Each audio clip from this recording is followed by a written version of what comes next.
Bismillahirrahmanirrahiim. Assalaamu calaykum waraxmatullaahi tacaala wabarakaatu. Maanta waxaan rabaa mowduuc ku saabsan dhiigga bini'aadamka iyo calaamadaha lagu garto.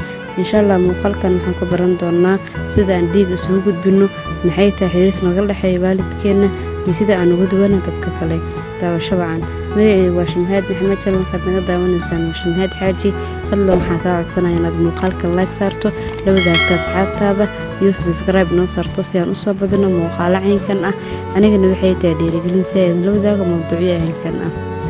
Nooca dhiigga waxay doorbidaan inay joogaan misana ka maqnaadaan calaamado gaar ah ama antigen kaasoo soo muuqanaya dhiigga qofka. Tusaale habdhiska ABO joogitaanka ee antigen waxay cadeynaysaa dhiiggaas inuu yahay A. Joogitaanka B antigen sidoo kale iyadana waxay cadeynaysaa dhiigga inuu yahay B. Haddii laga helo labadaba AB antigen waxaan dhahaynaa wuxuu qabaa nooca dhiigga AB. Sidoo kale haddii la waayo A ama B antigens waxay ka dhigan tahay dhiiggaas inuu yahay O antigen. Noocyada dhiigga waxay muhiim u tahay dhiig isku shubidda. Waa in la ogaado qofka lagu shubayo dhiigga noociisa iyo kan laga shubayo sababtoo ah haddaysan isku mid ahayn halkaas waxaa ka dhalanaya in lagu shubo dhiig uusan aqbali karin jirka kadibna difaaca jirkiisa inuu burburiyo dhiigga antigenkiisa.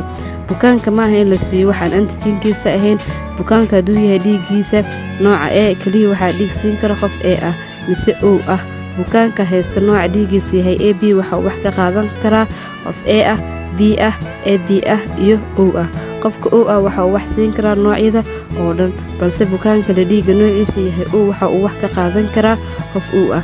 Waxaa jira hab dhismeed loo yaqaano RH mise D antigen.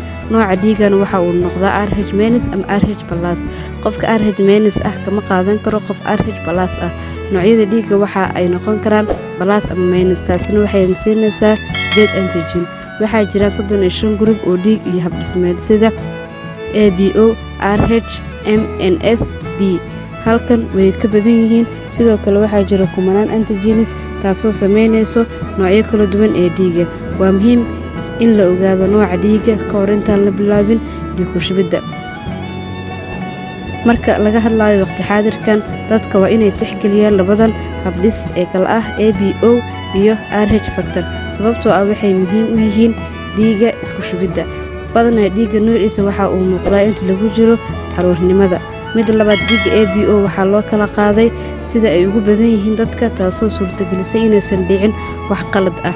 Bukaanada qaar waxay halis ugu jiraan in la waayo dhiigga noocu yahay sida dadka meniska ah.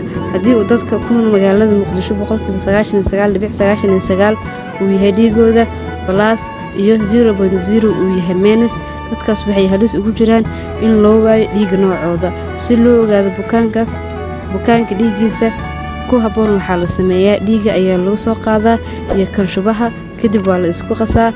Haddaysan burburin dhiiggaasi waa mid la qaadan karo, balse hadday burburaan ma aha mid la qaadan karo. Fadlan waxaan kaa codsanayaa inaad muuqaalka like saarto, la wadaagto asxaabtaada iyo subscribe noo saarto si aan u soo badano muuqaalo caynkan ah. Anigana waxay tahay dhiirigelin si aan la wadaago mowduucyo caynkan ah.